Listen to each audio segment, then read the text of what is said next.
ಕಣ್ಣಿ ಕಾಣೋದು ಸತ್ಯಗಳು ಇವು ಹೋಗ್ಬೇಕಾಗಿದ್ದಪ್ಪ ಅಂದ್ರೆ ಅದು ಅಲ್ಲಿ ಪಾರದರ್ಶಕವಾಗಿರಬೇಕು. ಪಾರದರ್ಶಕ ಹೆಂಗೆ ಇಲ್ಲರಿ ಏಜೆಂಟ್ಸ್ ಇರ್ತಾರೆ, ಇವರು ಎಲ್ಲ ಪಾರ್ಟಿ ನೋಡ್ತಿರ್ತಾರೆ, ಎಲ್ಲರೂ ಕೂಡಿ ನಡೀತದೆ ಅಂತೇಳಿ ಅಷ್ಟಿದ್ರೆ ಇವತ್ತು ಆರೋಪದ. ಯಾಕಂದ್ರೆ ಆ ಇಲೆಕ್ಷನ್ ಆ ಸಂದರ್ಭದಲ್ಲಿ ಏನು ನಡೀತು ಅನ್ನೋದು ನಮಗೆ ಸ್ಪಷ್ಟವಾಗಿ ಕಣ್ಣಿ ಕಾಣೋದಿಲ್ಲ.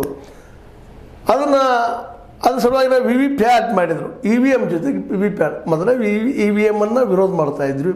ಯಾಕಂದ್ರೆ ಯಾರಿಗೆ ಓಟ್ ಹಾಕಿದ್ರು ಅದು ಹೋಗಿ ಮುಖ್ಯ ನಿಂತ BJPಗೋ ಅಥವಾ ಯಾವ ಮುಖ್ಯ ಪಾರ್ಟಿ ಅದನ್ನು ರೂಲಿಂಗ್ ಪಾರ್ಟಿ ಅವ್ರಿಗೆ ಹೋಗಿ ಮುಟ್ಟುವಂಗೈತಿ ಅಂತೇಳಿ ಇದು ನಿರಂತರವಾಗಿ ಆರೋಪ ಮಾಡ್ತಾ ಬಂದಿದ್ದದು.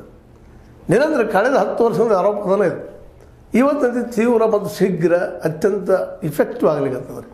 ಹೌದಪ್ಪ ಎಲೆಕ್ಷನ್ ಅನ್ನೋದು ಕೇವಲ ಯಾಕಂದರೆ ಯಾವಾಗ 2-1 ಆಗಿಬಿಡ್ತು ಪ್ರಧಾನಿ ಮತ್ತು ಅವ್ರ ಕ್ಯಾಬಿನೆಟ್ ಮಿನಿಸ್ಟರ್ ಯಾವಾಗ ಒಂದು ಕಡೆ ಆದರೂ ಸಹಜದ ಅವ್ರು ಬೇಕಾದಂಥ ವ್ಯಕ್ತಿನ ಆಯ್ಕೆ ಮಾಡ್ತಾರೆ, ಅವರು ಡುಪ್ಲಿಕೇಟ್ ಮಾಡಿಸ್ತಾರೆ, ಅನ್ಯಾಯ ಮಾಡಿಸ್ತಾರೆ. ನಿಜವಾದ ಪ್ರಜಾಪ್ರಭುತ್ವ ಉಳಿದಿಲ್ಲ, ನಿಜವಾದ ಪ್ರಜಾಪ್ರಭುತ್ವ ಇಲ್ಲಿ ಬರಲಿಕ್ಕೆ ಸಾಧ್ಯ ಇಲ್ಲ ಅನ್ನುವಂಥ ವಾತಾವರಣ ನಿರ್ಮಾಣ ಆಗಿದೆ.